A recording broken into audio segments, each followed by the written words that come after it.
22 വർഷങ്ങൾക്ക് ശേഷം മിക്കൽ ആർട്ടേറ്റയുടെ ആഴ്സണൽ ഇംഗ്ലീഷ് പ്രീമിയർ ലീഗ് കിരീടം എമിറേറ്റ്സിന്റെ ഷോക്കേസിലേക്ക് എത്തിച്ചപ്പോൾ അത് നോക്കിയിട്ടുണ്ട് എനിക്കും നിങ്ങൾക്കൊക്കെ കുറെ കാര്യങ്ങൾ പഠിക്കാണ്ട്.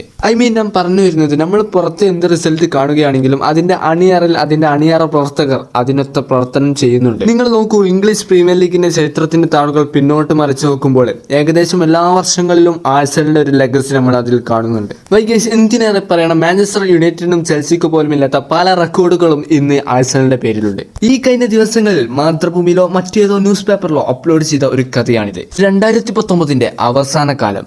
രാപ്പകൽ ഭേദമില്ലാതെ കള്ളന്മാരും പോക്കറ്റടിക്കാരും അടക്കി വാഴുന്ന ഇംഗ്ലണ്ട് രാജ്യം. മദ്യവും ലഹരിയും തട്ടിമാറ്റി ഫുട്ബോളിനെ കയ്യിലെടുത്ത ലണ്ടൻ നഗരത്തിൽ അന്ന് ആഴ്സണലിന് അത്ര മുഞ്ചിലായിരുന്നു. ആവശ്യ നിലയിലുള്ള ആഴ്സണലിനെ രക്ഷിക്കാൻ വേണ്ടി മുൻ ക്യാപ്റ്റനും പെപ് ഗാർഡിയോളയുടെ വിശ്വസ്തനായ അസിസ്റ്റന്റ് കൂടിയായ മിക്കൽ ആർട്ടറ്റ എന്ന് പറയുന്ന ചെറുപ്പക്കാരനെ ടീമിലെത്തിച്ചു. അദ്ദേഹം തന്റെ സ്ക്വാഡിനെ ഒരു മീലിന് വേണ്ടി ഒരു ഹോട്ടലിലേക്ക് വിളിച്ചു വരുത്തി. കൂടെ അദ്ദേഹത്തിന് മാത്രം അറിയാവുന്ന 3 ആളുകൾ, അതായത് അന്ന് എമിറേറ്റ്സ് കണ്ട ഭീമൻ പോക്കറ്റ് അടിക്കാര്.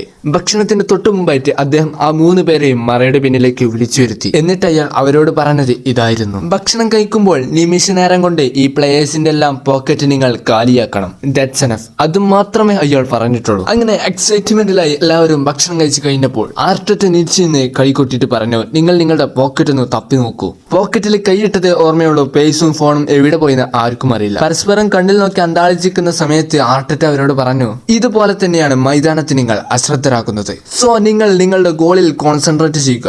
എതിരാളികൾ പന്തെടുത്തു പോകുന്നത് നിമിഷ നേരങ്ങൾ കൊണ്ടായിരിക്കാം. Don't to be careless.